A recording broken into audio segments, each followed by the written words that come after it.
Hi folks, we are going to be working on converting our Allis Chalmers Model G tractor from gasoline to electric.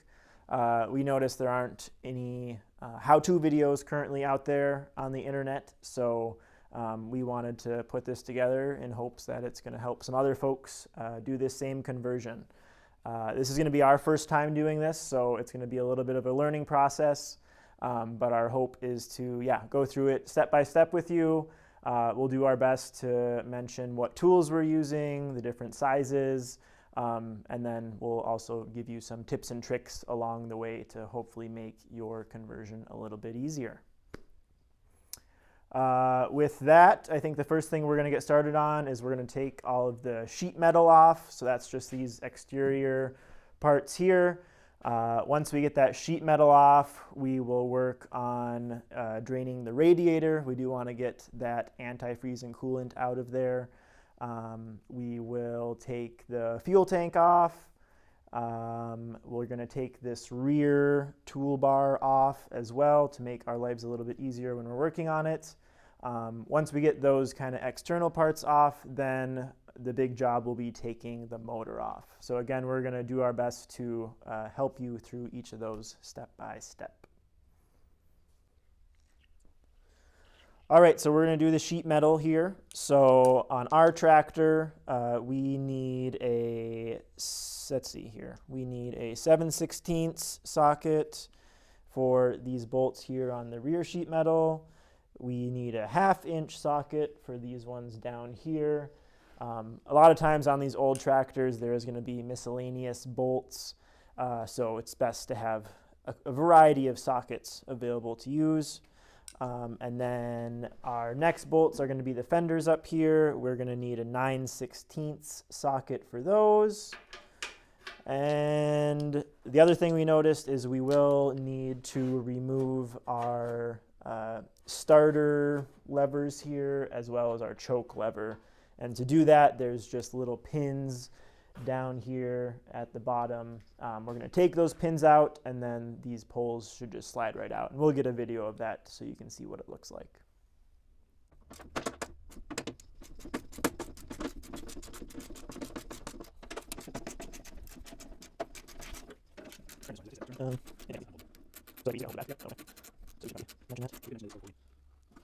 So one thing we just found out on some of these bolts that have probably been replaced is that we did need to hold the back side of the bolt, so we have to stabilize the nut either with our hands or with another wrench in order to actually loosen these. So your tractor might be like that, might not, just something to keep in mind.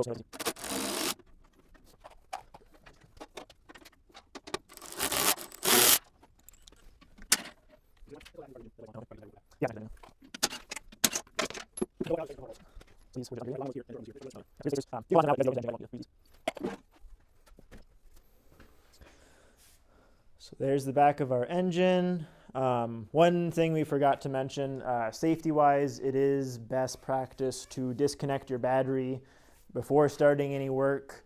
One thing we're doing is we are going to take a video of our engine running, since this engine does run still, because if we do decide to sell this engine, then it's just a good thing to be able to show someone that it does run still. So, all right. Other than that, we're gonna keep chugging along on our sheet metal. Yep. So That's 16.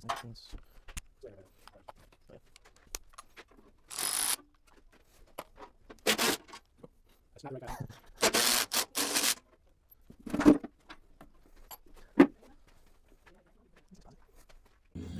Okay, so next we're pulling off the choke rod and the starter rod. So Pierce is pulling the cotter pins, and then they just will They'll just pull back up through the fender holes.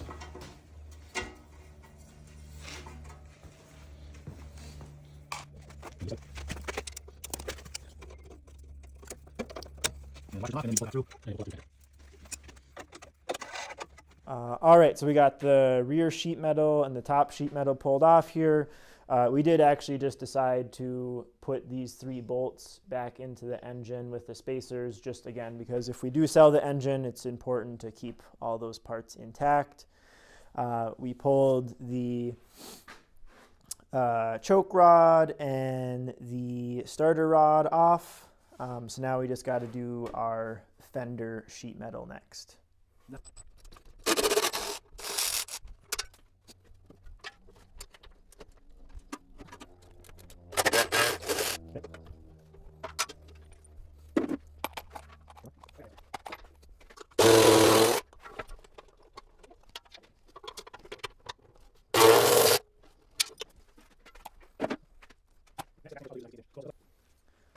Just a reminder that, yeah, at this point we have drained our gas tank already. We actually had this one rust out on us. So yeah, it is drained already. If you had a functioning gas tank, you would need to drain the fuel first, which you would have to do by, let's see, you would probably disconnect your fuel line to your carburetor, which is over on the left side of the engine here. So you would take that black fuel line off, stick it into a bucket, let your fuel drain into that before you remove the gas tank. Okay, we're going to officially disconnect our battery here. On our tractor, again, it might be a little different on yours. We need a 9/16 to disconnect our negative terminal, and then we're going to use a 13 millimeter to disconnect our positive. Again, it should be the same, but old tractors are kind of funny. Proper way to do this is you should disconnect your negative terminal first. Watch out for, cracked batteries, old battery acid, fluids, things like that. Probably would be best also to wear gloves for this. So this is a good example. So you might wonder why the negative first. So if you saw Pierce touch his wrench against the case, if he were disconnecting the positive first and he did that, he would get a spark. So easiest to work with the negative first because the negative is tied to your ground system.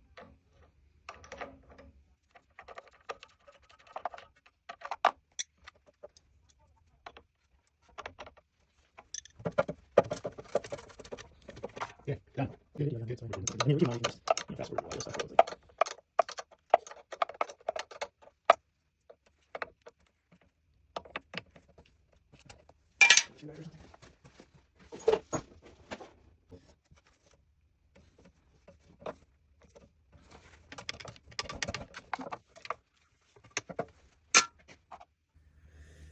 All right, so on this right side of the gas tank, you can see the battery cables are also attached to this bolt. So we do have to remove this wing nut here, and then that should allow us to slide the battery cables off to get us access to that 9/16 bolt. So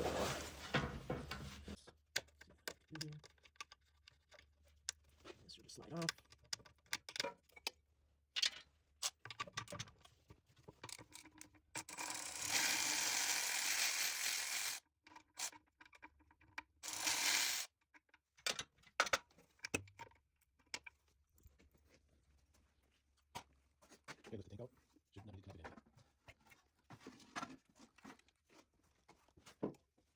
We are going to take our rear toolbar off. For this, you're going to need 15th, 16th socket and then a 7/8 socket. We found the 15th, 16th is for the top bolt on either side, and then the 7/8 is actually for the bottom bolt on either side. So it is 2 different size bolts. This thing is pretty heavy, so we decided to get some little jack stands here that we're going to put underneath so that when we loosen up our bolts, this doesn't come crashing down on our feet. So that should help give us a little bit of wiggle room. Yeah, that was fine.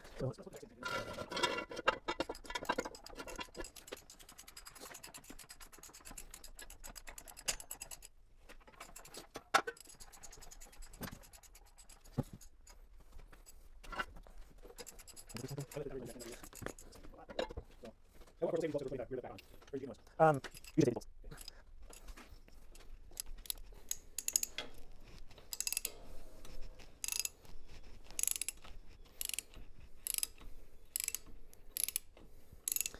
If these bolts were really stuck on your tractor, you could take a long hollow pipe and put that on your wrench to give you some more leverage and crack them open. So just keep that in mind if you're having troubles with the bolts.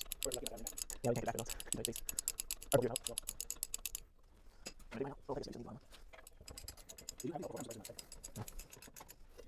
Yeah, my side already.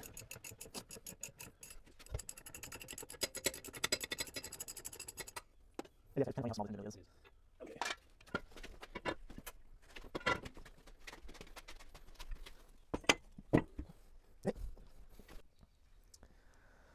All right, so next up we're getting ready to remove our radiator here. So before we remove the radiator, we do have to drain the coolant or antifreeze out of it.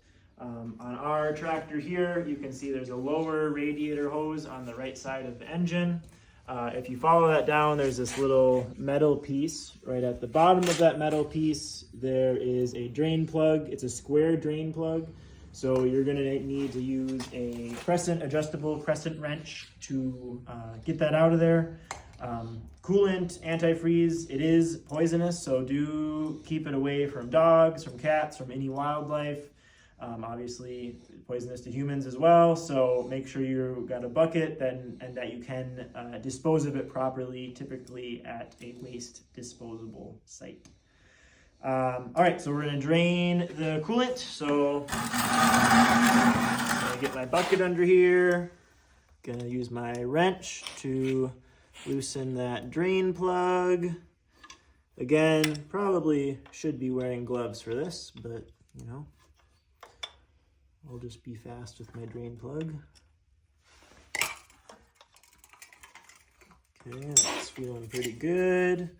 So I'm gonna loosen this up, get my funnel under here. All right, so that's draining away. I'm gonna put this little piece of wood here. We are gonna take the cap off the top as well, just to help release that pressure and help the coolant get out. There we go.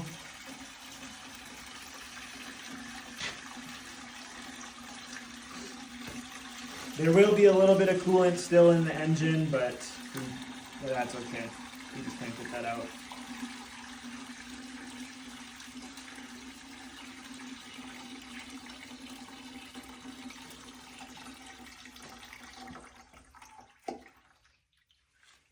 So once this drains out, then we're going to use some flathead screwdrivers to loosen up. Looks like 4 hose connections here. So we'll loosen up those clamps, get these hoses off, and then we will probably figure out what's holding this radiator on next. All right, so we are still getting ready to pull the radiator. We discovered a couple things we're going to do before that. We are still going to use a flathead screwdriver to remove these to loosen these clamps so that we can remove these hoses. So we got one hose here, again 2 clamps on either end. We're also going to remove the battery cables. So we got our red battery cable here, our black battery cable here. You just need a 5/8 wrench or 5/8 socket to loosen these 2 bolts to get those off. What else are we going to do? We're going to remove the fuel line, which is over here on this side. Should be standard hose clamp it should have a screwdriver clamp on it. Is it flathead or Phillips? Flathead. Yeah, so just a flathead screwdriver, loosen up that clamp. You can take the fuel line off of the carburetor, get that out of the way. And then we did discover that our brakes, maybe you call them your brake springs, these springs right here, are actually attached to the bottom of the radiator. I don't know if that's standard, but that's how it is on our tractor. So in order to actually get our radiator off, we are going to have to figure out something on how to get these springs loosened and off of here.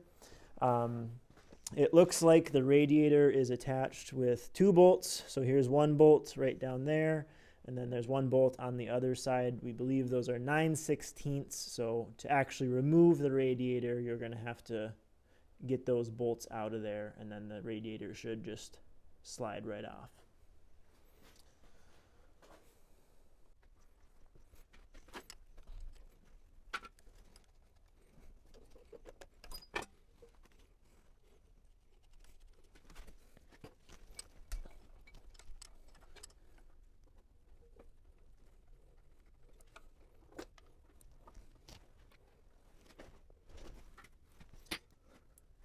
Looks like this bolt on the starter.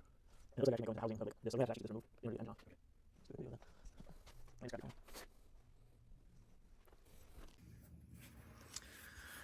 crack. So one thing we just found is it looks like this bottom bolt that is on the bottom of your starter here.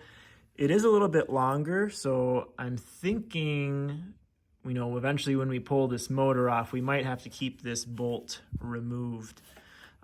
So yeah, I am gonna keep this removed because I think it does attach to the rest of the tractor. So make sure to remove this bolt.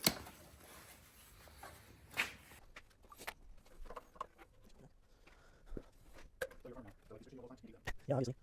I use all the time irrigation, so. You think that we can. I'm just trying to video real quick. I just want to tell you because they're all practicing first before moving them. Just another pointer for you here when removing these rubber radiator hoses.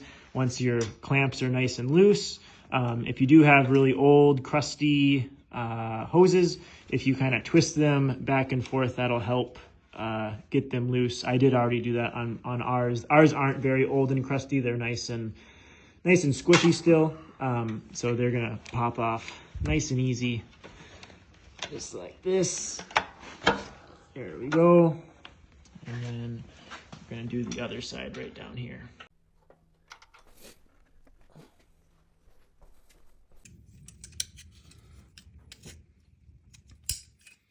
So we gave some thought to the issue with the springs that put the tension on your brakes, and realized that if we take these cotter pins off, one for the right brake, one for the left, Pierce is taking the cotter pin off for the right brake right now, and it's painted on, and you have to straighten them out, and then you might break them removing them, and that's normal. And once you get that cotter pin out, then we can take a little tension off and force that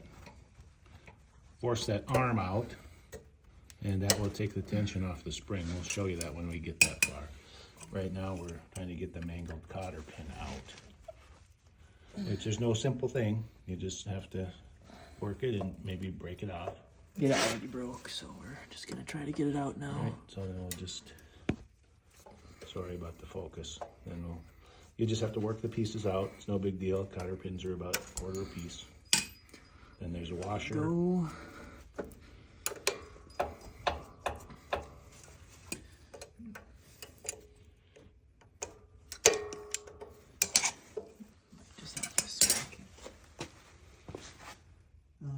So this is basically what we did on the left side.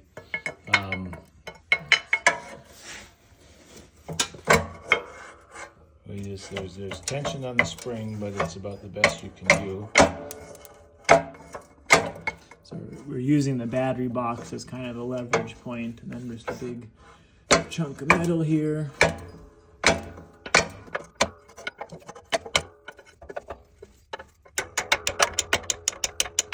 And you can see this tension on the bar itself is keeping it in hold. Hold on for a second.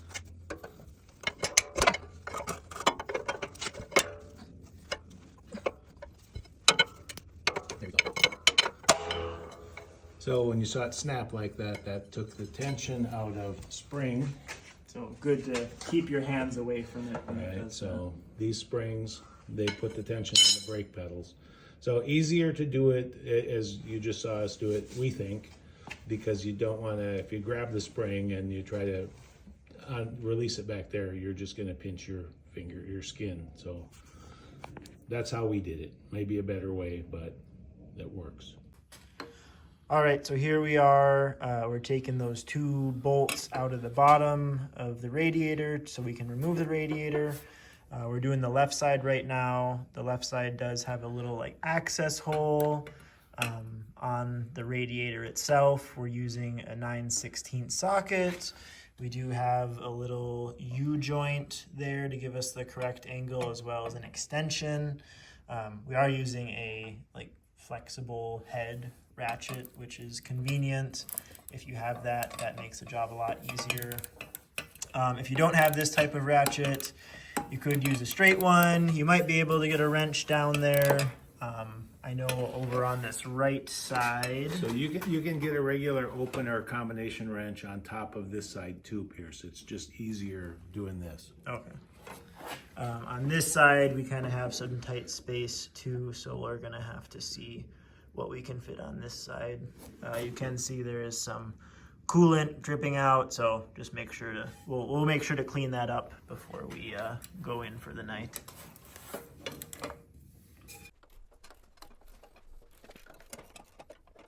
All right, so I got my side up and my side goes easy because yeah, access hole.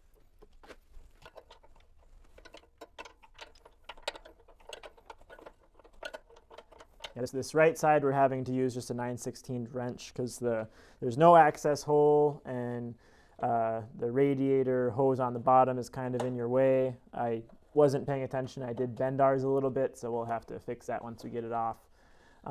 But yeah, so just take your time. Try not to break anything. There might be a better way to do this, but this is what works for us.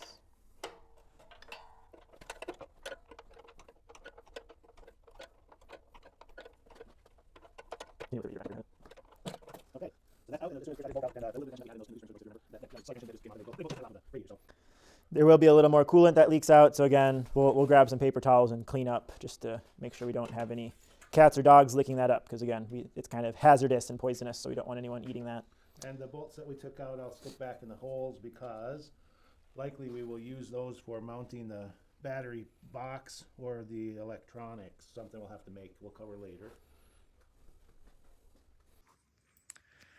All right, so we got the radiator off, as you can see. Like we mentioned, we put the bolts back down here just because we might need them, we might not, but we're gonna keep them for now. Here's those springs for the brakes. We just put those back in place for now. They were hooked on to the bottom of the radiator. You can see the little hook there. And they just hook onto this little bolt that's sticking out. So we're getting close to being ready to remove the engine. We've realized that we do need to remove this throttle rod here. We are gonna, I think, use that for the conversion. So we're just gonna disconnect it from the engine. And that's pretty basic. That just has a spring to give it back tension here. So I think we can just do that, and we'll keep the spring attached to the rod. And then we'll have to disconnect it up here with, we'll just use a crescent wrench. You can see that square, tiny square, and it's been painted, and it might break off here. Nope. Not too bad. And so I assume that this is for adjustment. So once Pierce gets his throttle control for his electric system installed, we may have to play around with how well that fits.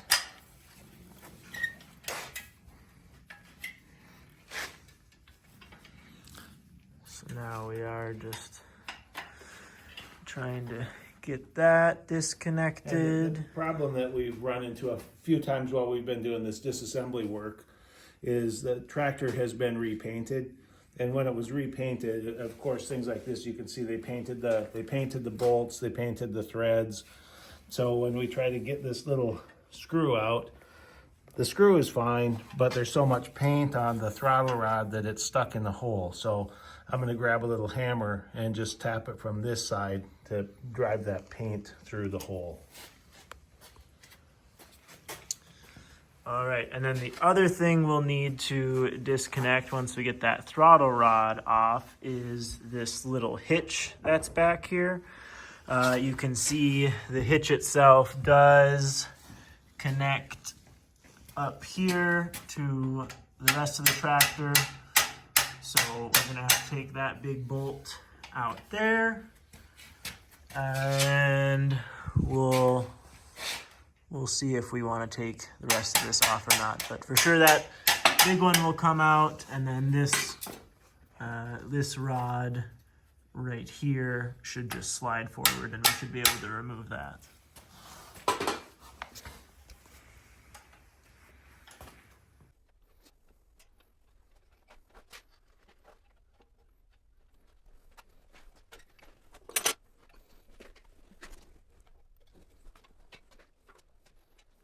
Where's the half-inch sockets? No, I need it. No, I have what I need. All right, so for that bolt on the bottom for the hitch is a 15/16. On this tractor. On this tractor.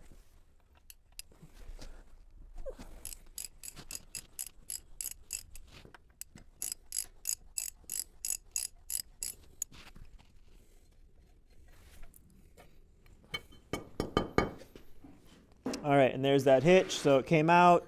Just slide this forward. And I think for now we're just going to keep the rest of this here. We don't need to mess with that. If we decide we want it later, then we can take it off later. See, where's that pliers? That's the front pliers. So I need to point out this alarm. You gotta pull it back along that bolt and just bring it. So get that out, and I should be able to slide it out. There we go. Want to do a quick demonstration of what that was? Just do a quick demo of what that was. Okay, so that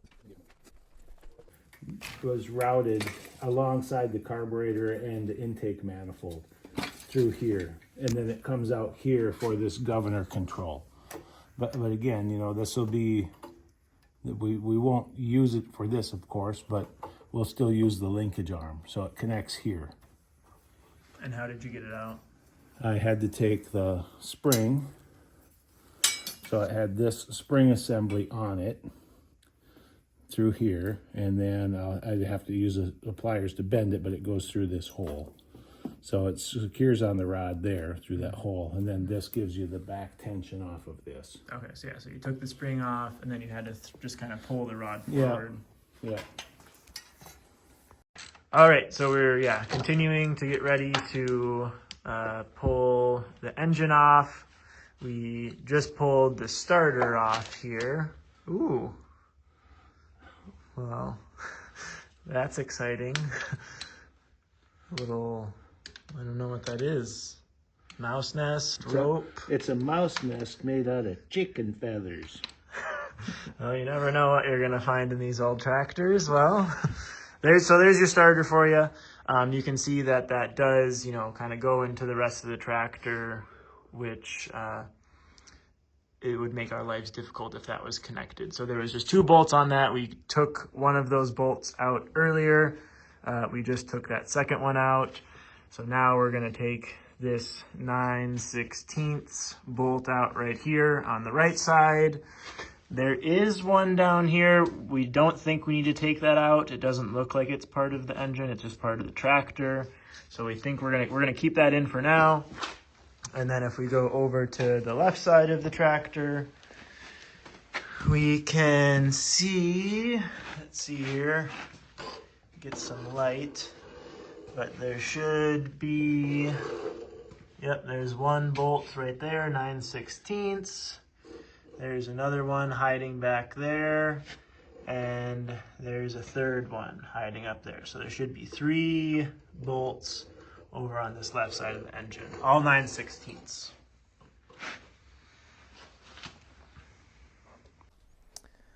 All right, so one thing we forgot to mention before we start taking the bolts out here, we are going to set up a jack with a piece of wood to kind of support the engine down here. So we got a floor jack, make sure it's pumping up. We got a 2x4.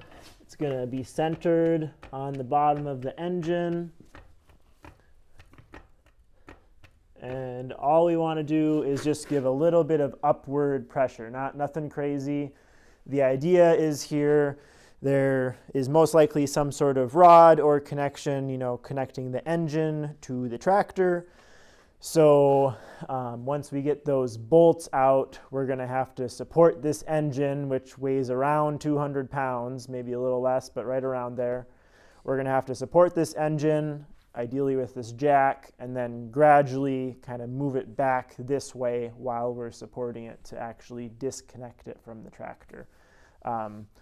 You can do this with an engine hoist. We do not have one of those, so we're just making the tools work that we have. All right, so we've gotten some bolts out of the engine. We have one left on the left side. You can see it's not all the way out, just part of the way. We had the same thing on this right side. We left, let's see here.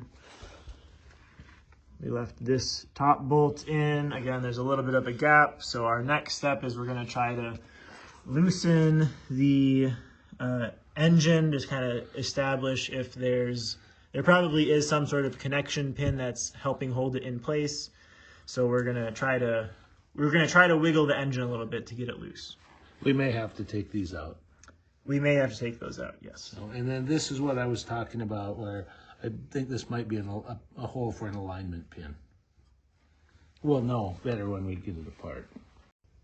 Okay, so the last time we recorded, we were trying to figure out how to get the engine loose from the tractor. And we did confirm that it has 2 alignment pins that hold it to the bell housing, the back part of the tractor. So what we did was we moved the jack under the hitch where it's nice and strong and used the board as a spacer, and we just we jacked a little bit up, and right away that lifted the engine away from the frame. But we still have 2 bolts holding things in place, so the engine's safe and it's not going to fall down. We just have it loose. So the next thing we're going to do is reposition the jack so it's centered under the engine. Then we're going to take the tension off like we talked about before. Then we'll loosen the 2 bolts, remove them completely. And then as we wiggle the engine out, I'll wiggle the engine out and try to keep it steady. And as soon as it's free from the tractor, Pierce will lower the jack down, and then we'll move it out of the way to someplace safe.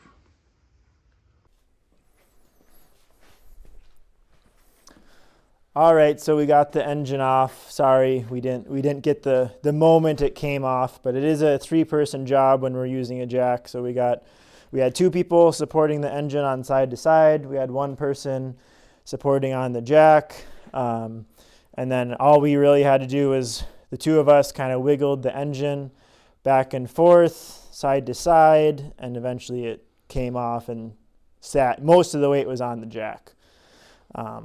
So the difficulty was that it was clearly stuck on the 2 alignment pins. That's where we spent most of our time. The bolts all came out pretty easy, but it was really stuck. Mm-hmm. So that was, if you had the engine hoist, it would help out with that. Just because you could support it that way. It took us extra time because don't use a jack if you have a hoist. Okay. So now we're just going to park it in a safe place up on a couple of wooden blocks. So okay, I'm gonna pull that in. We're gonna put it over here. So go towards the come All right, so we got the engine off, as we said. So this is what the inside of the tractor is looking like here. You can see with our tractor, clearly there has been a mouse living in here at some point. We were wondering like how the heck would they get in, but it does look like there is kind of a large hole right down here, which is where they would get in. So honestly, that's probably pretty common in these tractors to find some mouse nests. So we're gonna make sure we clean it up good before we start doing our new work for the electric conversion. So this is the rear of the engine with the flywheel and the clutch assembly. So we need to get the clutch disc out that's in here, and as you might imagine, everything's really tight. So right now we've got some penetrating oil on the Allen bolts that hold that together, and we're using Deep Creep premium penetrating oil. Seems to work really well. While that's soaking, we're going to work on removing the throwout bearing and throwout bearing fork assembly. This is the throwout bearing, the fork assembly. And while we're at it, just to keep things simple with using the tractor, we're going to remove the clutch pedal and the linkage rod that connects to the fork assembly. So we'll remove all that just to keep it simple, like I said. We'll go through that step by step. Okay, rewind. We're not going to remove the clutch pedal. We are just going to remove the linkage arm and the throwout bearing fork that's inside there that we saw before. The only issue is if the clutch pedal is in the way too much, then we'll end up removing it, but we're going to try this first. Again, this is just a cotter pin and a washer, and it'll slide out from this end, and we'll probably leave it attached on that end when we take the fork out. Okay, here's a little pointer for you.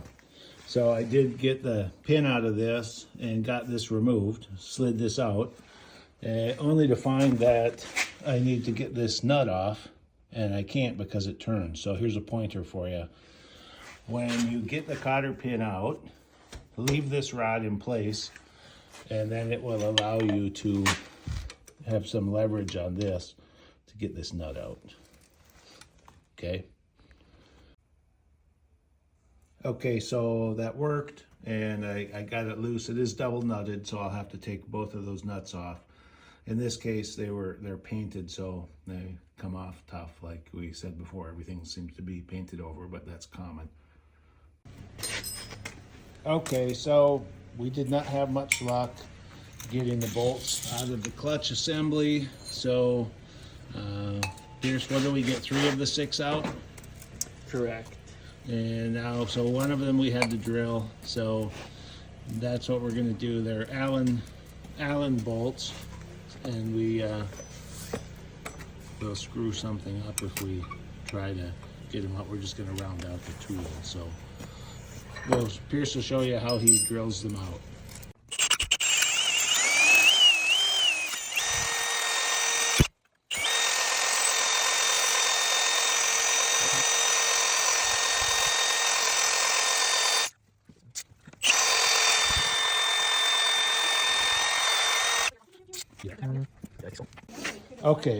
Okay, so he's drilled deep enough. Now we're just gonna knock the head off. This worked pretty good before. A chisel would be the weapon of choice here, but you don't have a chisel, so.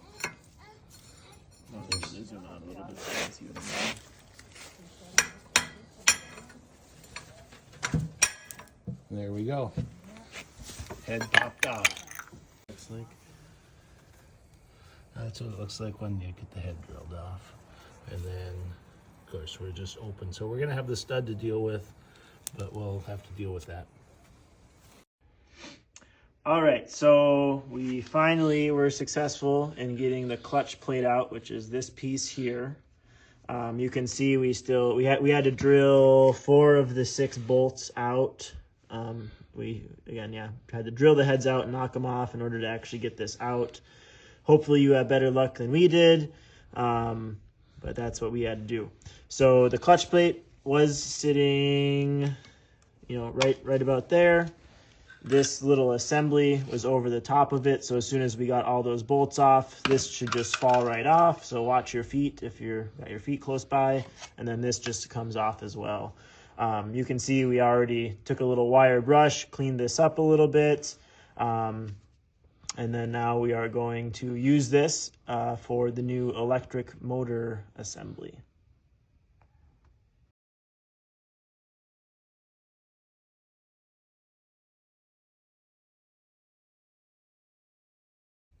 Good morning. We're back at day 2 with our Allis Chalmers Model G conversion to electric.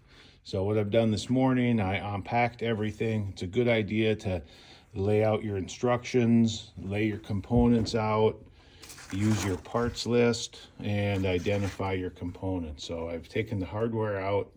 I have everything laid out. That all matches. The motor is here. The motor mount plate is here. The rest of the components I have laid out here for the mount plate to the tractor, the pulley system, the controller, and then this is most of the electronics that we took out yesterday, but we did the same. Compared it to the parts list, made sure everything was accounted for. So step one of the instructions show that we need to attach this motor mount plate to the motor. And per the diagram and the instructions, we use these 4 bolts. It instructs us to clock the connections at a 10 o'clock and a 2 o'clock position. That's with this plate, the motor plate, with the long side of the plate per the instructions being horizontal. So you can see this would be horizontal, this would be the 10 o'clock position, this would be the 2 o'clock position, and then I'm just going to line those bolts up with the holes.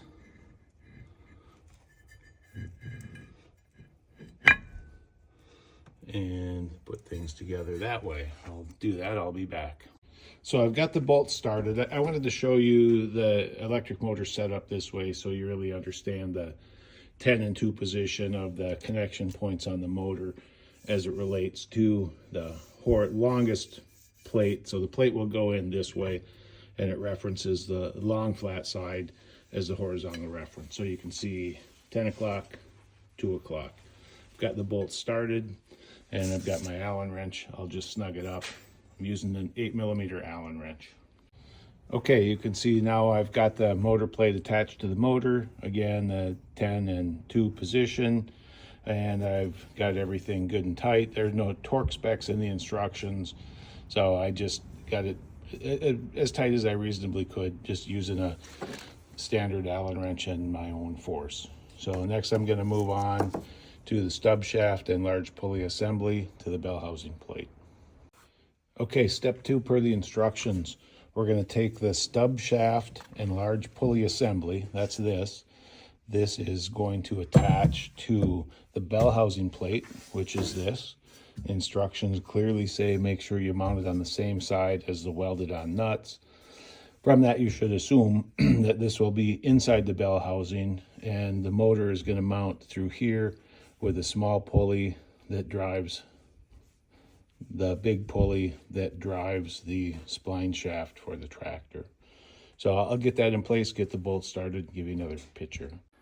Okay, so I finished attaching the stub shaft and large pulley to the bell housing plate. So that's these 4/4 20s. It says tighten well. So to me, I use a standard Allen wrench and I put my weight into it. There's not a torque spec. Of course, if you use a teeny Allen wrench, you're never going to get it tight enough. So tighten that down good, and then it looks like this. So, and like I said, this will be inside the bell housing. And the next instructions we have, step 3, we're going to take this paper cover off and the clamp ring, that's this. And then we're going to attach the clutch plate from the back of the engine that we took off last night. Okay, so the next instruction, as I just said, was to remove the paper cover and the clamp ring. So this is the clamp ring. It's attached with 1/4 20 by 7/8 inch bolts that you use a 1/4 inch Allen wrench to take out. So we took those out, take the clamp ring off, take the paper off, and it reminds you to keep the inner bearing clean. So we'll take a look in here, Pierce, so you can see what that looks like with the sealed bearing and that inner bearing. And we're just gonna cover that up with the paper until we get the next phase ready, and that will be the OEM clutch. Okay, so we've got the pulley assembled with the clutch plate all tightened down. You saw that. And the next instruction is to pump some grease into this. It calls it a fitting in the instructions, but obviously it means this grease zerk. And we want to do that because we want to make sure we know that grease is getting in there. So we'll give it a couple of pumps. And then we'll flip it over and make sure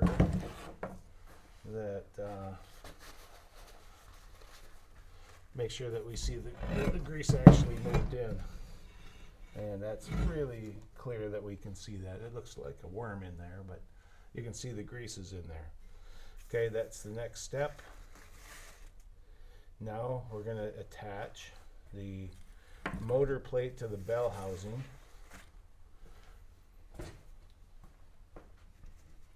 So that is this guy.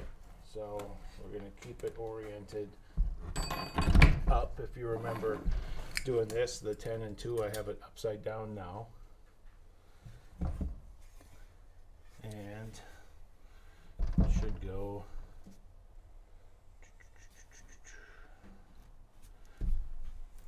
I'm just getting it right in my mind. So I'm envisioning it from the back of the tractor. So this is something that I just looked at when we took a little break. So this lines up exactly with the existing shaft that the clutch was on. And then this hole lines up with where the starter goes. So when you look at this plate and you look at your empty bell housing, it's easy to see where this goes. And then of course your 10 and 2 for your motor connections should be on this side as we put that plate on. So that's what I was a little hesitant on.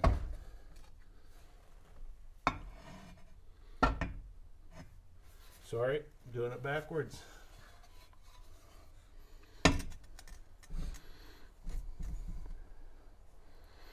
That is right, except now I'm upside down because I was doing it backwards. That's why we're doing the video. Remember, we're not experts. But I think if we're not experts and we work on this, then it might be easier for you to relate to the issues that we run into and how we figure out how to solve them. Okay, so that was sorry.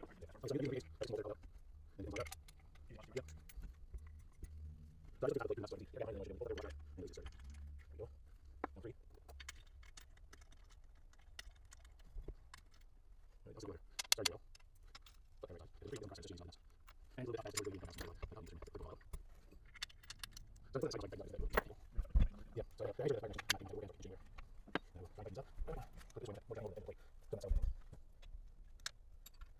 and I'll see the other side of the video. Pull on over and then cut it out. Yeah, so the best way to run through.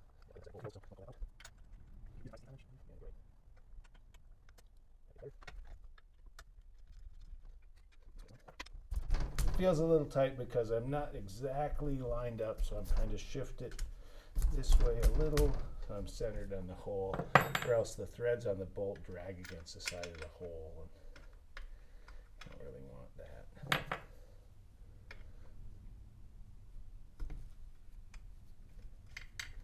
There we go. Okay, now I'm gonna only snug these up a little bit and tip it over, and then we'll move on to the next step. For a second. Here's the details on the motor that we're using in case you want to use the same one. It's rated for 36 or 48 volt. We got ours from D&D Motor Systems out in New York. Yeah, it's rated for 4.8 to peak 6.1 horsepower, which should be plenty for our tractor. So yeah, there's the details on that if you want the same one. Okay, so we've got the motor plate mounted to the bell housing plate. The next step for us to do is put the small pulley on the motor shaft. So we have a part of the kit, it's a small pulley, it's got a taper in it that this taper matches into. And then there's a couple of set screws that will thread into the pulley and not into the tapered sleeve.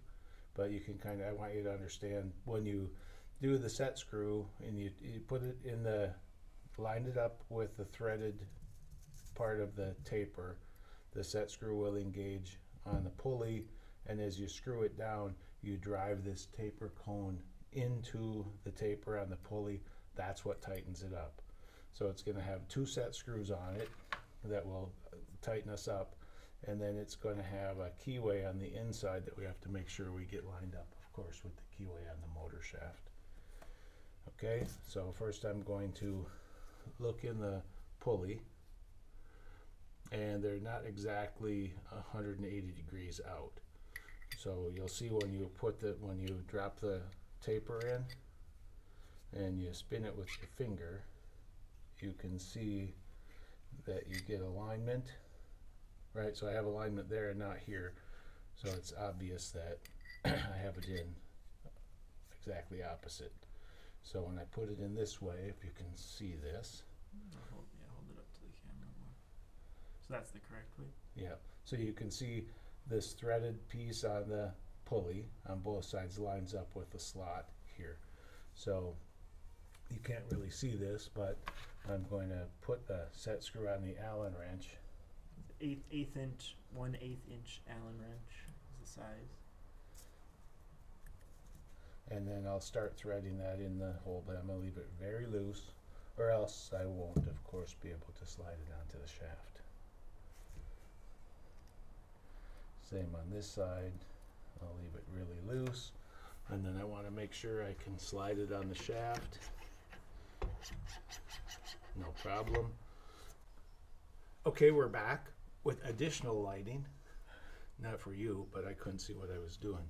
So what I'm going to do is I'm going to get the key lined up on the keyway of the shaft and have it stick up just a little. And it's don't be surprised, it's going to be a snug fit. So you can see that it's lined up, but it's not in all the way. So again, so I don't have a soft face mallet. If I did, I would use that, but a piece of wood will do just fine. So I'll tap that in. So now you should be able to see it's flush in the keyway. All right, there's no gap on the inside. And then I can look down the side of it and see that it's parallel, or it's seated all the way into the keyway. Now it will allow me to line this keyway up with that, and I should be able to slide it on. Okay, now I don't have that tight yet because there's an aspect of the belt alignment that we have to look at. So it's snug on the shaft, but I can still move it up and down, and you'll see in the instruction, but when we put the belt on, we want the belt to run true. If the pulleys aren't on the same height, then you're gonna wear your edge of your belt down on this drive pulley, whichever side you're rubbing against. And once it's installed, we can't really see, so we want to do the best we can to get that aligned before we tighten this pulley up. Okay, so where we left off was getting this pulley put on. And then next thing that happens is the belt needs to go on, and it's a new belt, and we couldn't quite get it over the lip of the pulley. So what we decided to do was we took 3 of the 4 mounting bolts out of the plate that holds the motor to the bell housing plate.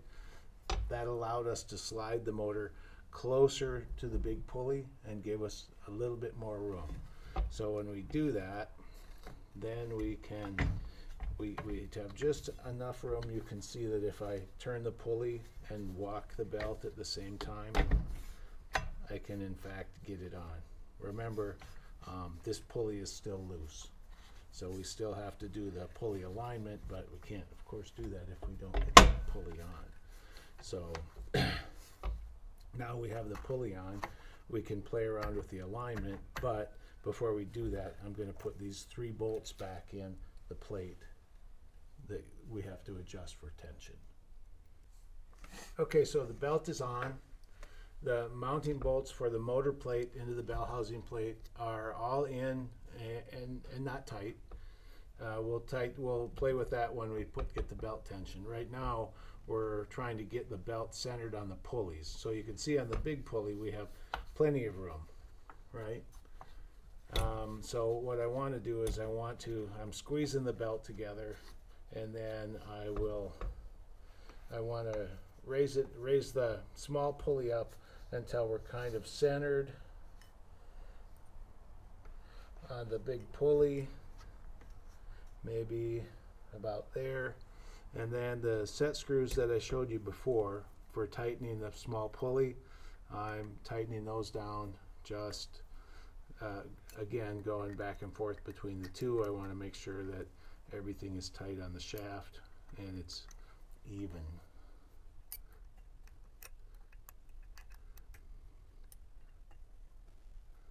Okay, one more round, and we'll call that tight.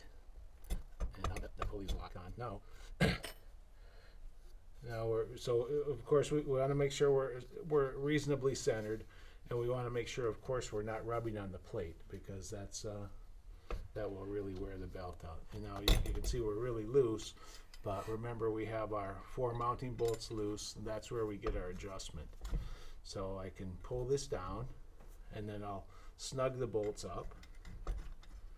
And what the instructions say, and it makes sense to me, is they want about 1/8 of an inch deflection. So if you look at the straight line of the belt, when I push in the center between the pulleys, where the biggest gap is, I want to be able to move that about 1/8 of an inch. So you can see right now, I'm moving it probably closer to 1/2 an inch. So, hi Bobo. So I'll snug the bolts up, and I'll put some tension on this to get this so it's tighter. Then we'll tighten it down, and we'll show you where we're at. So it's as simple as that. I'll slide the plate back. Pierce will help me put tension on it, and I'll tighten the bolts down, and we'll get it until we've got that 1/8 of an inch deflection in the belt.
All right, so we're getting ready to put the electric motor and plate onto the rear of the tractor here.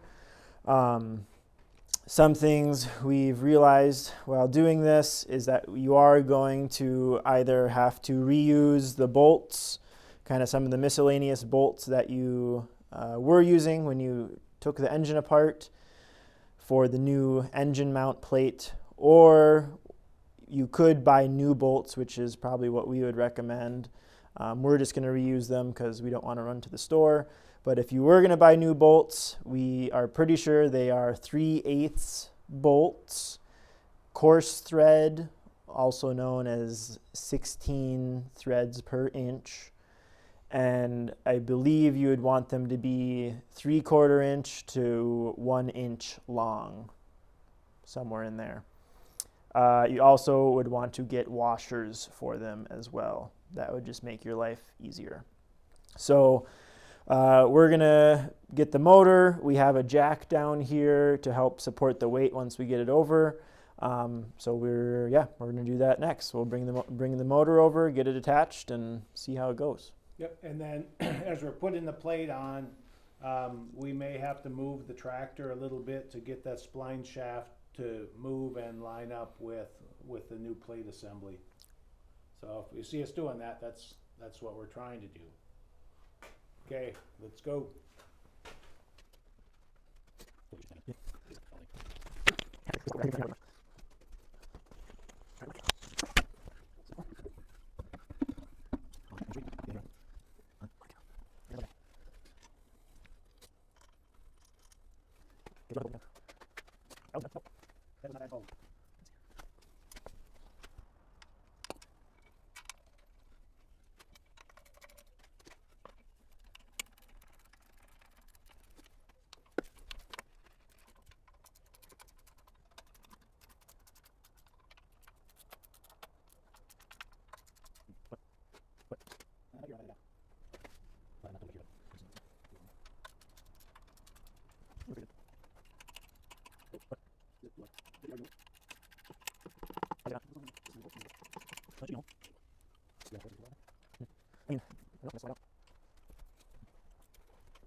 Hi, it's day 3.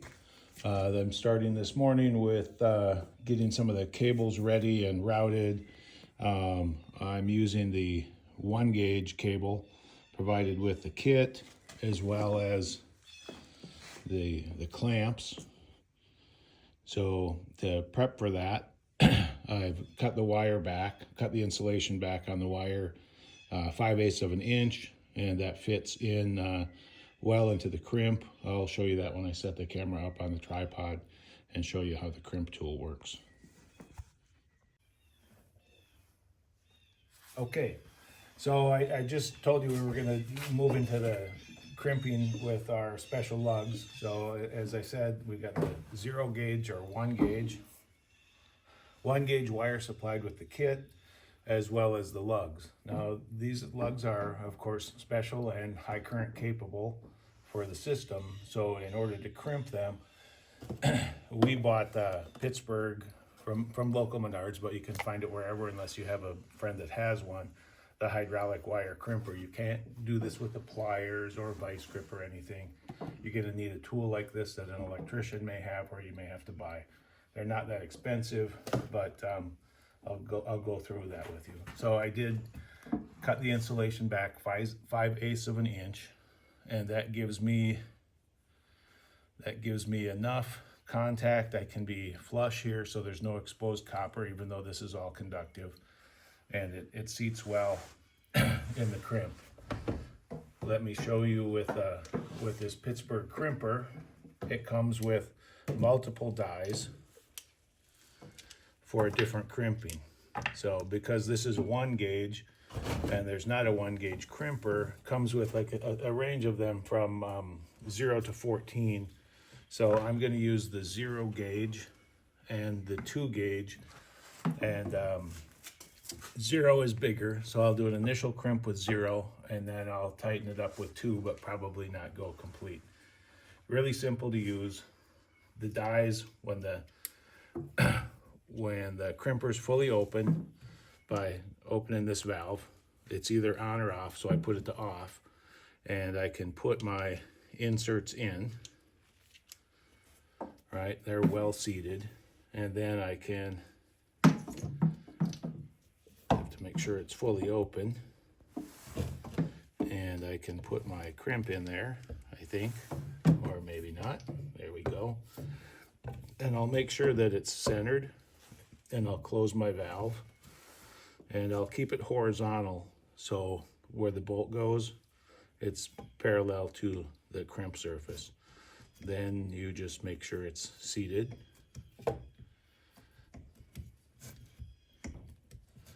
And you pump it. It's a little hydraulic unit, so it transfers the force pretty well.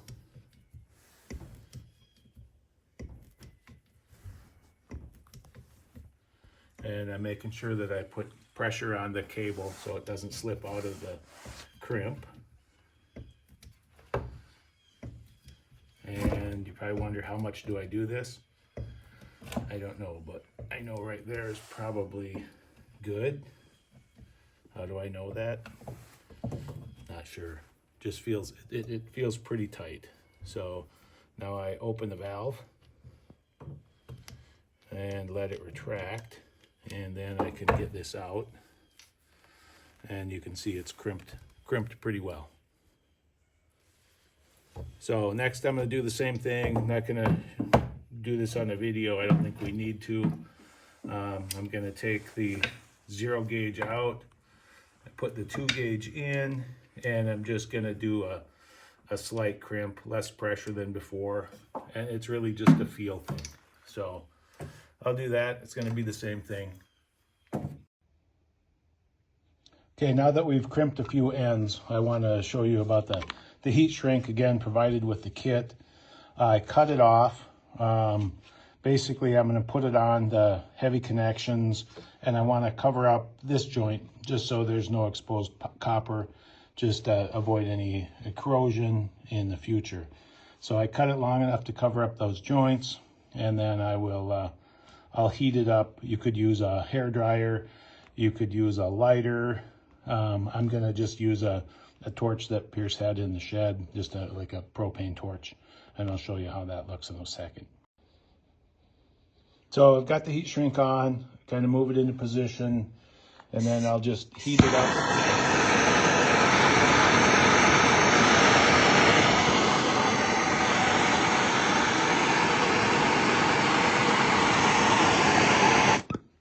And I'll turn it so I'm doing it even on the other side.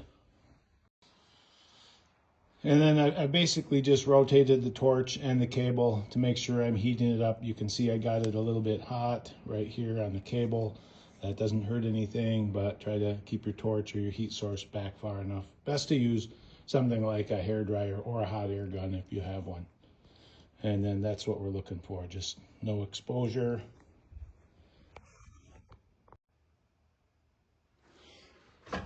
I'd like to show you what you do to put these insulated boots on. You get so many with the kit. You get 4 black and 4 red. There's no instruction on where to put them. So when Pierce and I talked about it, we want to put them on the motor connections in case there's ever a mishap and that box or shroud over the motor would get damaged or fall off and make contact. So 4 of them we'll put there, and then the other 4 we'll put on the battery connections, the main cables to the battery, and between the battery and the shunt, because those are devices that are outside of the rear of the tractor and might be more apt to get things dropped on them. So one thing to keep in mind, of course you need to put your boots on before you crimp your ends, and make sure you think about how you want that to be, right? So we're going to want it to cover the connection like this. So we have to put it on the cable like this. If you've stripped the cable already like I have, one thing that might be helpful is try to turn this boot, not try, but you can turn this boot inside out so you're not fighting so much with this part of it. And then you can feed your stripped cable through that relatively easy. But don't do what I just did. We're going to heat shrink it first, so make sure you heat shrink it like we showed you in the last video. And then once your heat shrink is on, you can slide your boot over, turn it right side out, and it'll give you a good protection over your connection point.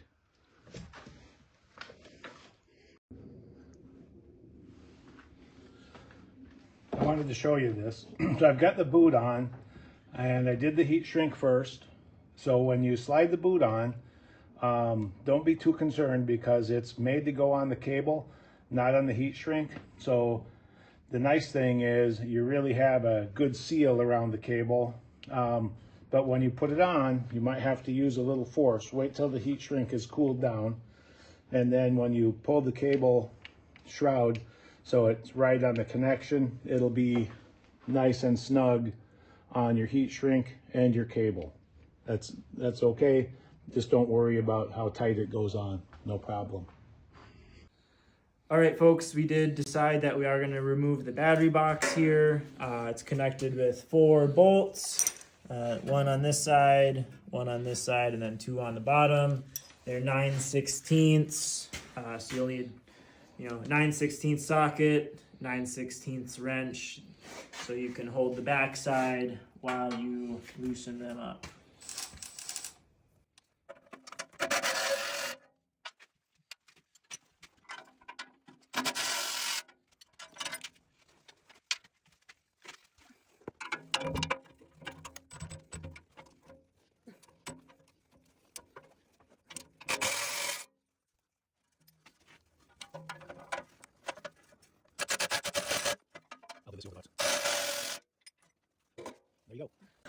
Once we took the battery box off, we realized the brackets for the box just kind of stuck out and had no purpose. So they're coming off 2, 4, 9/16 inch bolts. And we're not sure if that's gonna, that's the cover for the transmission. So Pierce is taking one out at a time, just because we don't want to risk damaging the seal if there's a gasket or seal, something behind that. So doing one at a time, and then you loosen the other one, swing the bracket out of the way as much as you can. Maybe the top doesn't work, the bottom that worked. Then of course put the same bolts back in.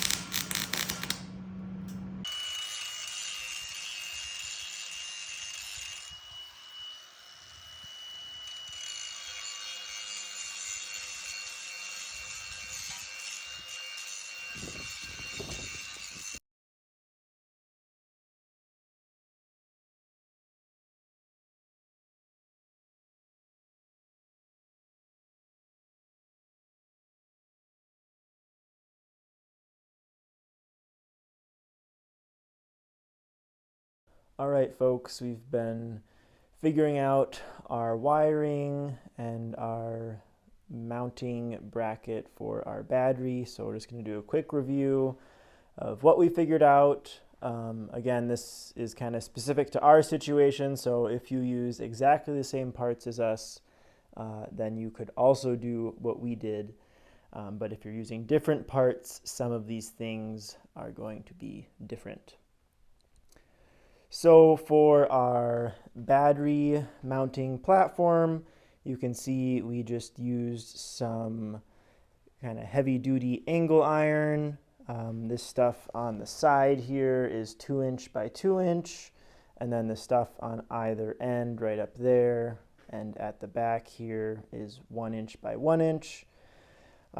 We did decide to mount it directly to the tractor by reusing these little metal chunks that stick up right here. That's where the gas tank used to be connected. So we welded these little pieces of metal here to connect to those pieces there. And then on the back side, you can see these 2 orange bolts here. That was where the radiator used to connect. So what we ended up doing, see if I can get a shot of it for you. There's just another small chunk of angle iron there. We drilled a hole through one side to mount our bolt through, and then we ended up putting this piece of metal here straight across, again just to give us some more support. But then also we welded those little angle irons right there to the top of this. So we tested it out. I actually just got up there and stood on there. Doesn't move at all, so it's super secure, super tight. Our dimensions on it are, I'll show you here, I believe it's roughly 16 inches wide. Yeah, a little bit more, so it's about 16 1/4, a little less than 16 1/4 wide, and I believe about 30 inches, just over 30 inches long. We did decide that we wish we went a little bit longer. We can't go any wider because we're kind of restricted by those mounts on the tractor. But yeah, so we went with about 30 inches. I think we wished we would have gone to maybe like 36 inches. That would have just given us a little more room to mount our various components that we still have to put on. The one last thing that we added later on was this chunk of metal right up here. So now, again, it's just another piece of angle iron. This one looks like it's roughly 2" by 2" angle iron. And this is what I believe it's called the pot box is mounted to. So this is kind of like your throttle. you can see, so that's our little pop box there, and then we just have a rod that goes forward and connects to our original throttle here. So ideally, as we move this forward, that will give us more speed. As we move it back, it'll give us less speed. We ended up just bolting this because we didn't have the welder we were borrowing anymore. If you had a welder, I would recommend just welding that piece on. But that's something else you will need to keep in mind. The last thing I'll go over before I get into the wiring is that you do need to reconnect the brakes. So if you remember those brakes, remember they're up here. So these are the springs here. These used to be connected to the bottom of the radiator. So now we didn't really plan this, but it worked out nicely with this piece of metal being right here, which is just about where the radiator was. We were able to stretch these springs back up, and we just have them hooked on to the back of this piece of metal here. You do have to kind of play around with getting those stretched out. It can be a little bit of a pain in the butt. So what we ended up doing is we basically put a piece of wire onto the hook there.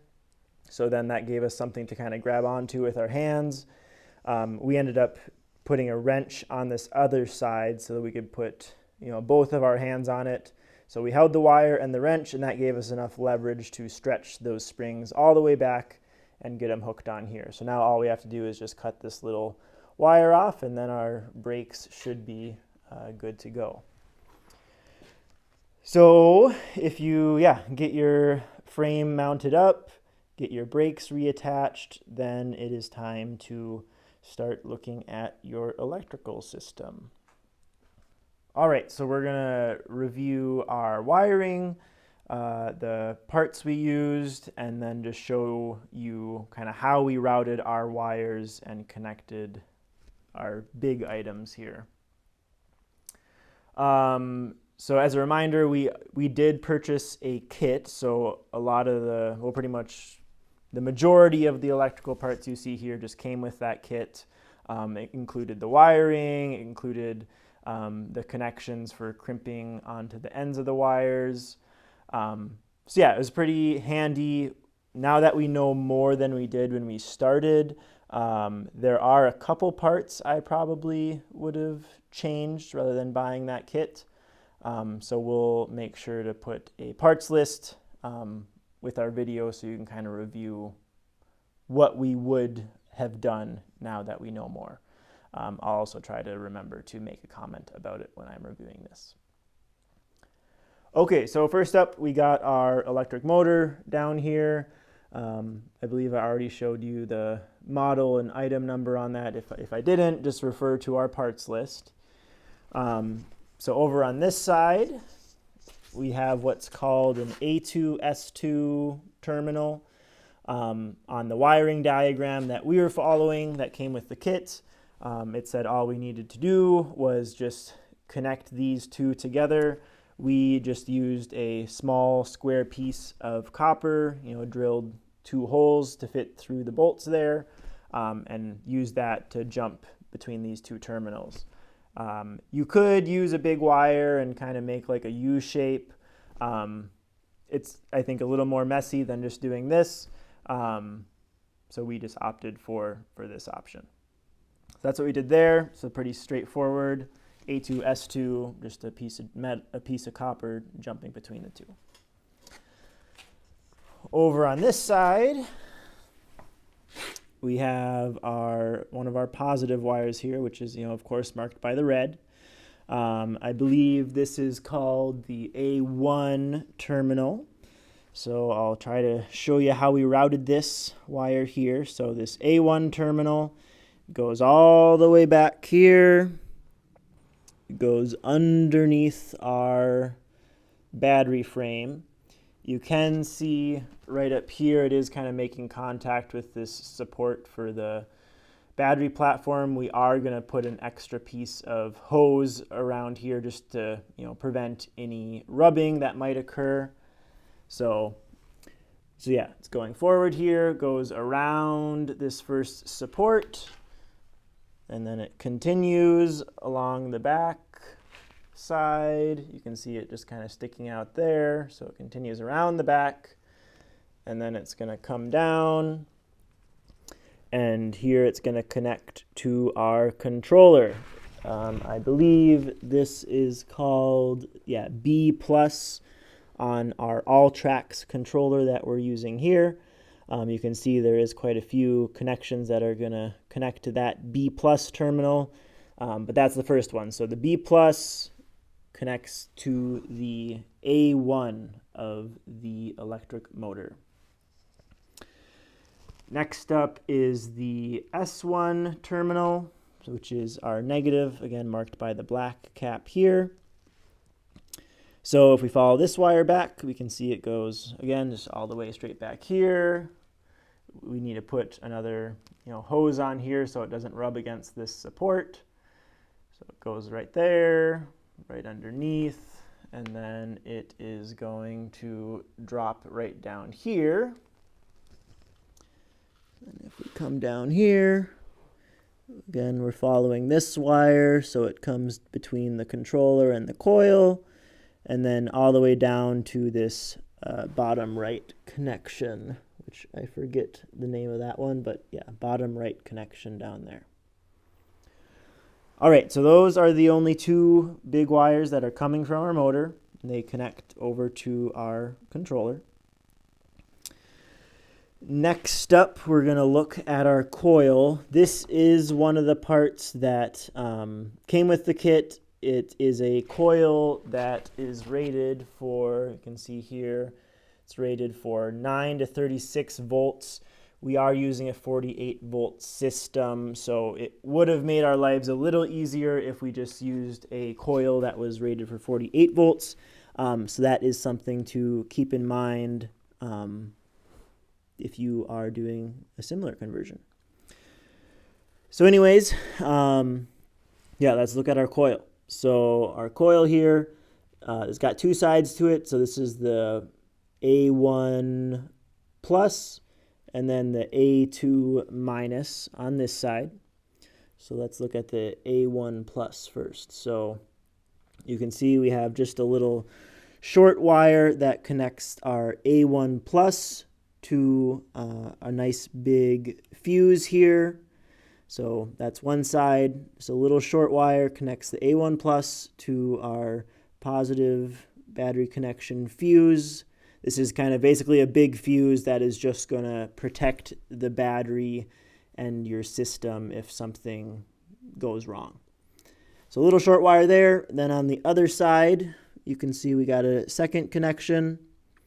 So this side is actually going to connect up to the positive terminal of your battery. So you can see on ours, it just comes forward. We actually ended up drilling a little hole through our plywood support. And then if you can imagine, the positive battery terminal is going to get connected here. So again, positive battery terminal goes down through here, connects to our nice big fuse on one side. On the other side, we have a short wire connecting it to the A1 plus side of our coil. The A2 minus side of the coil then just comes straight up here. Comes straight up here. It's this wire here, and this is the second connection that's going to come down and connect to that B plus side of the controller. All right, so that was our motor, our coil in the middle there. Now, what else are we missing? So we did those two. All right, yeah, so next up is this one. This is our B minus terminal on our controller. This is going to connect to the negative terminal of our battery. So all this does here, so B minus side of the terminal comes up, goes around here. Again, we drilled a hole through the plywood, and then this is going to connect to the negative terminal of our battery.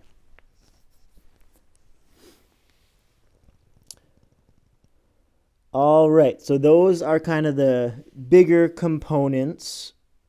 We are using, I don't know if I mentioned, we are using 1 gauge wire for that, all those thick wires you can see there.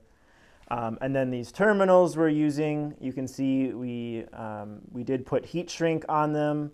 That's just going to help keep moisture and things out of the wiring. And then it's a little hard to see, but you can see these are crimped on. We did buy a special crimping tool. We just found one at Harbor Freight for roughly, I think it was $60. Maybe you can ask around. Maybe you have a friend who has one you could borrow. But it is important to really get a really tight crimp on those battery cables so that these connections don't fall off.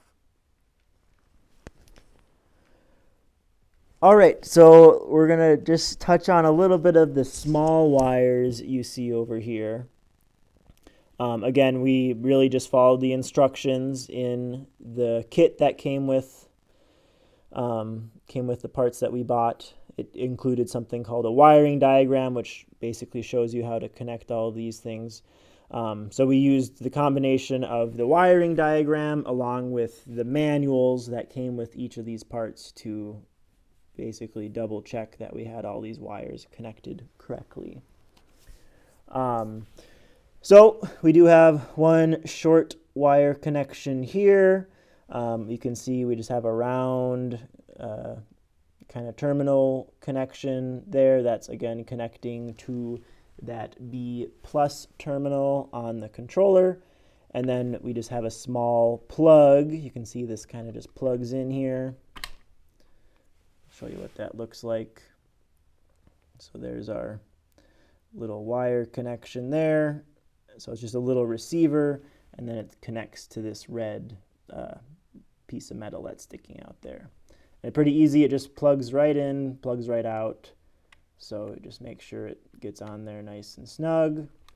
So that just plugs in there, connects to the B plus terminal on the controller.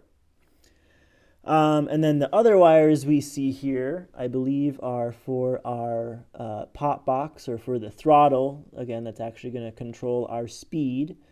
So on the pop box that we purchased, it has this gray wire coming out of the back of it. So again, there's the pop box right there. Here's our gray wire. We do need to get this secured a little bit more because I'm worried about it getting pinched by the brakes if we're not careful. So we're going to get this secured. We're probably going to route it through this little old connection here. Not sure what it was for, but we'll probably route it something like that so it kind of gets, pinned right in there. Then it's going to come down. Again, this is underneath our plywood base here. And then it comes down the side of the controller. And then you can see out of that main gray wire comes one black wire and one white wire. The black wire is going to connect to the J4 position or terminal, and then the white wire connects to the J5 terminal on the Alltrax controller.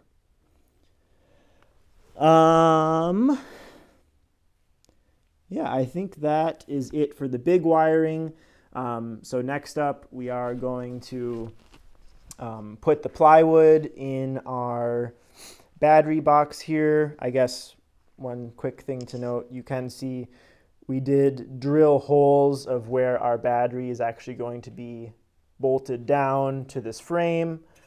So yeah, we got 4 holes drilled in there.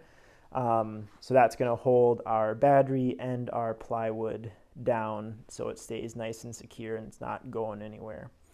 So we're going to put our plywood back up. We're using 1/2 inch plywood. Should be fine. 3/4 inch would probably be better. But we're using 1/2 inch plywood.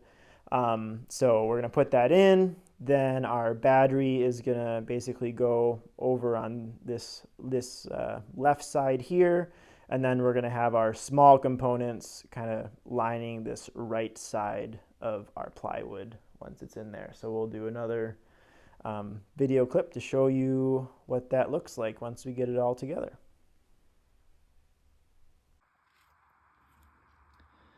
All right, one more thing I forgot to mention. The very last thing you'll probably do is you do need to tighten down all of these various terminals.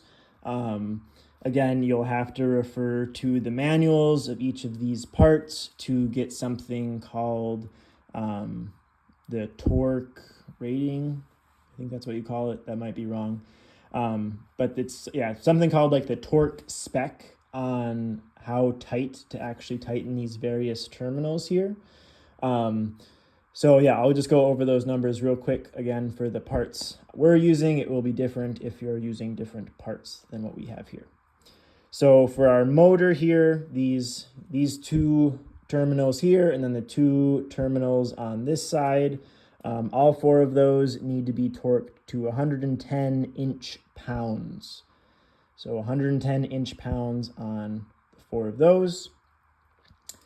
The controller, so these three big terminals here, those all need to be torqued to 60 to 80 inch-pounds. I believe I torqued mine to just 70 pounds, so just right in the middle of that 60 to 80 inch-pounds.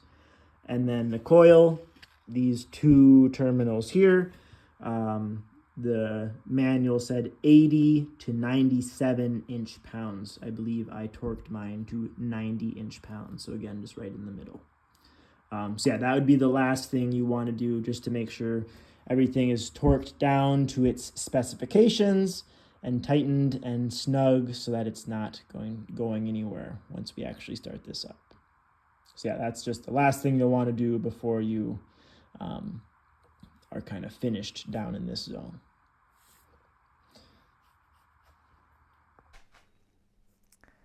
All right, folks, so next up, we did get the battery put up here on the platform. We bolted it down, so with this specific battery, basically there's 4 bolts, one here, and 2 on the other side. The 2 on this side are going through the wood and through the metal frame. So that's, super secure. It's not going to go anywhere. The ones on this side are just through the wood. That's okay. It would be better if it was through metal, but is what it is. And then there is some bolts just holding the plywood down as well. So once you get your battery bolted, the next thing is to get it all connected. So again, this big wire here is our negative wire. So I think I showed you in the earlier video where that's connected down below. So it just comes up through a hole we drilled in the plywood, connects to your negative battery terminal. Similar over here. This is that positive wire I was talking about in the earlier video, connects up to your positive terminal on your battery. You can see there are some other things connected here. Again, this might change depending on what battery you buy, but if you buy this same battery, this is what your charger connects to. So it just has a red or a black wire that needs to go to the negative terminal. Red wire goes to the positive terminal. And then the other pair of wires here, those come up and connect to our 48 to 12 volt converter, which is this little box here. What comes out of the converter is one black wire and one yellow wire. The yellow wire is going to connect up to our little toggle switch. That is actually going to, kind of be our on-off switch for the tractor, or at least one of our on-off switches. So one wire connects there. There's a second wire then that connects from our little on-off switch. And let's see, comes all the way back here. There's a little fuse in line, and then that connects to our other little wire that's coming out of our coil. And what else do we have? Oh yeah, and then the black wire that's coming out of our 12 volt converter comes down here, connects to the black wire that's coming out of the coil. We are going to switch these out with little splices just because it's a better connection, but that's all we have for now. Some other things, so we did just turn this on just to make sure everything was working correctly. That's what we'll do next. Some safety precautions here. We did jack the tractor up and put it on some jack stands, as you can see. What that does is that makes it so our back wheels, are just floating in the air. They don't have any ground contact. That's important just if we did have, some wires mixed up and we thought the tractor was going to go forward and instead it went backward. That just, is a good safety precaution. So do jack your tractor up before you actually turn it on and start things up. So yeah, we did go through the wiring. We double checked everything, made sure everything was tight, and then we feel like we're ready to start it up. So we're going to do that next. Okay, so we're to the point now. We just explained that for safety reasons, we have the tractor up on jack stands and it's stable, so it's not going to fall off. We want to make sure nothing happens we don't expect to happen. So we have two things we're concerned about. We have the switch that Pierce just told you about. This switch, using the 12-volt inverter, energizes and de-energizes the coil that puts main power to the circuit. So we're going to use this, and we're going to use on the battery that Pierce bought, we're going to use the main power switch. So making sure the switch is off, which it is. Now we can turn the battery on, and you should see that come blue. Okay. Make sure you're in neutral too. Yep. So I forgot to mention that. So we are in neutral. So now when we turn this on, you should hear the coil energize. Listen. Hear it? Okay. And then we can use the throttle. Pierce, come and take a look at the throttle. So this is we use the original throttle. And we made up a linkage going back to the potentiometer with the arm on it. So then we can lock it in place. If you don't do that, you have to come up with some method to hold this because this is spring loaded. Okay, so we'll have that all the way off.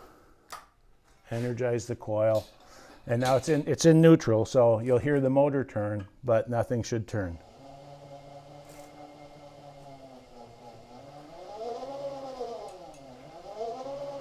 And I can change the RPM with the throttle. Okay, that's what we expected, so that's good. Now to be safe, I'm going to de-energize the coil with the switch. And I'm going to put it in gear. I'll put it in second gear. Make sure the RPM is all the way down. Energize the coil, and now we should see the wheels turn.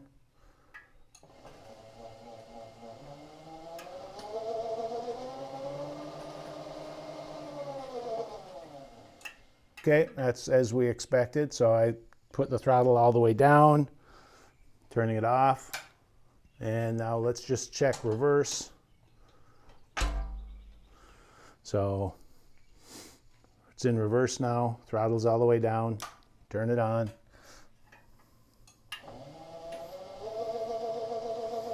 Okay. So that all looks good. So now we'll turn it off. Put it in neutral, and we're going to shut the battery off. And that might take a few seconds for it to de-energize. And then we're going to jack the tractor up, take the jacks out, and Pierce is going to take it for it. Virgin test run.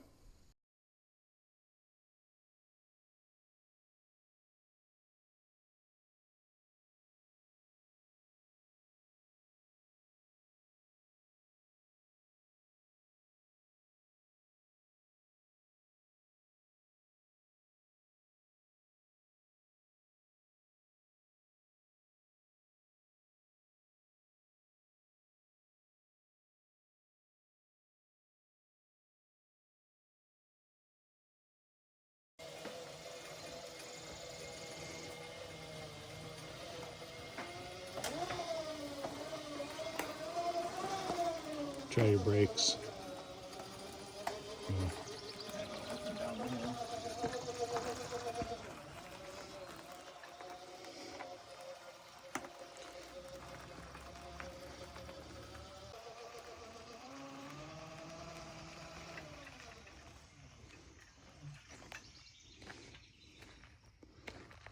Don't go down the hill. Hills are scary.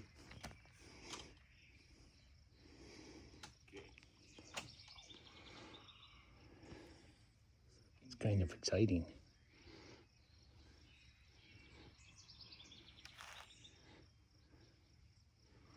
What gear do you have it in? Second. Okay.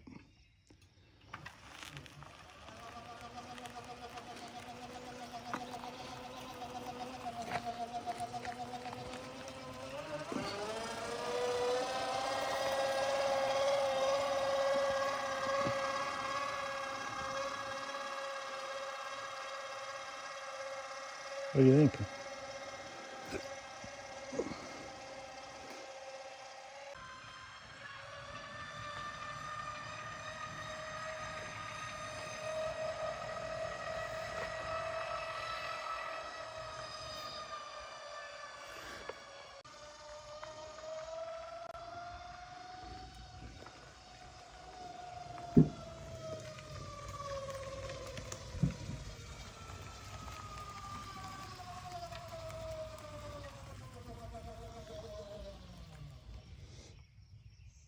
Pretty cool.